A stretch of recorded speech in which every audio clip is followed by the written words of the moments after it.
King Charles has co-authored a Ladybird book on climate change to give children basic facts and figures about the environmental threat facing the planet. It comes after Charles met his co-author, Natural England chair Tony Juniper, when he hosted a reception for environment ministers from across the globe.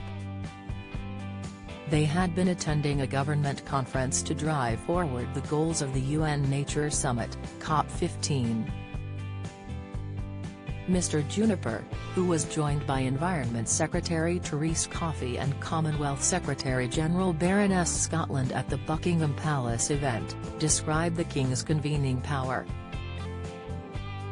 He said, "I think he is recognized as a distinguished leader on some of the most pressing subjects facing humanity, and the fact of him being here today really underlines the importance of the subject matter and, I hope, will galvanize everyone to want to do even more in finding solutions."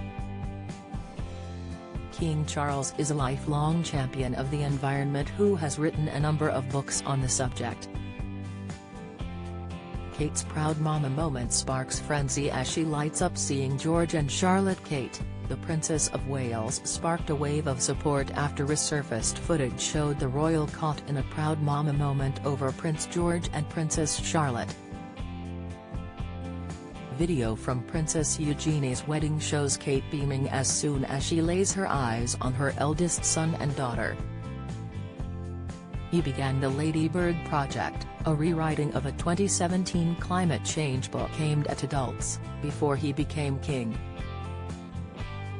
Mr. Juniper said of the King's reasons for writing the book, "I think has been struck by the level of energy and passion shown by young people on these subjects, and was keen to put something into their hands which was about those basic facts and figures, basic ideas, but also with his personal message in there." The King is the lead author of the Ladybird Book of Climate Change, written with climate scientist Dr. Emily Schuckberg and Mr. Juniper, who has known Charles for more than 20 years. An afterword has been penned by the monarch. Mr. Juniper said of Charles' message at the end of the book, due to be published next month, "It's about the importance of the subject matter. It's about the importance of young people being empowered." Read about Harry and Meghan featuring in South Park. It's about the great sweep of history and facts and how we've come to see the world through a certain set of assumptions and how we need to change those. He added the book was updated and rewritten from the earlier version for adults which had been penned by the three authors of the new children's book. Mr. Juniper said it aims to make the subject of climate change accessible for 7 to 11-year-olds, trying to bring the facts to the fingertips of the people who've got most to gain by finding solutions in time, namely the young people. Among the guests at the Buckingham Palace event were business executives and indigenous leaders from across the globe, with one placing a necklace made from seeds, symbolic of an alliance between the King and indigenous people, around the Charles' neck. Domingo Pease, an Amazonian indigenous leader, bestowed the gift on the British monarch and said afterwards, "We want the King to be an intermediary for our people with the other countries. We want to give him an Amazonian crown to solidify the King's alliance in solidarity with indigenous people." Mr. Pease presented the gift during today's Buckingham Palace reception, where guests discussed how to deliver a global biodiversity framework.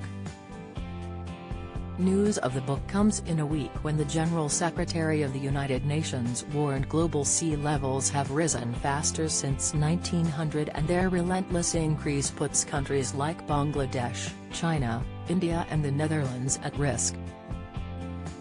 Antonio Guterres said it acutely endangers nearly 900 million people living in low-lying coastal areas.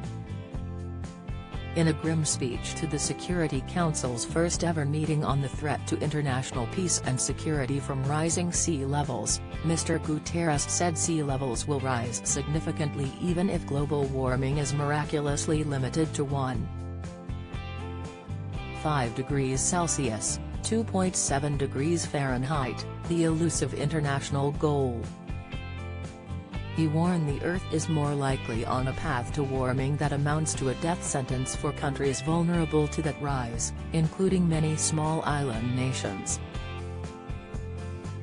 In addition to threatened countries, Mr. Guterres said, megacities on every continent will face serious effects, including Cairo, Lagos, Maputo, Bangkok, Dhaka, Jakarta, Mumbai, Shanghai, Copenhagen, London, Los Angeles, New York, Buenos Aires, and Santiago.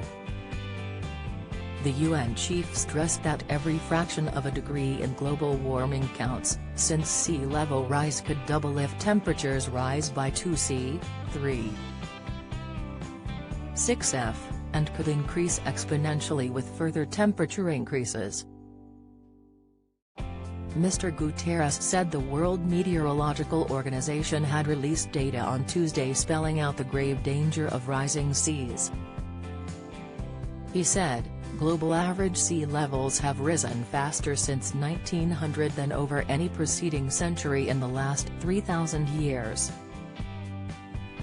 The global ocean has warmed faster over the past century than at any time in the past 11,000 years.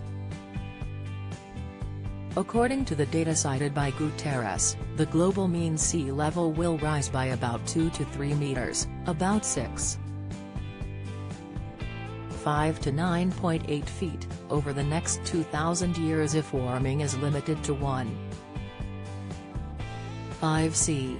With a 2°C increase, seas could rise up to 6 meters, 19.7 feet, and with a 5°C increase, seas could rise up to 22 meters, 72 feet, according to the WMO.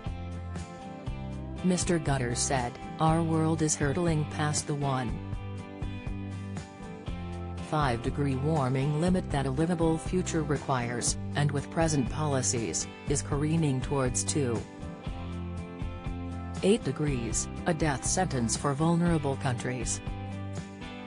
He added the consequences were unthinkable.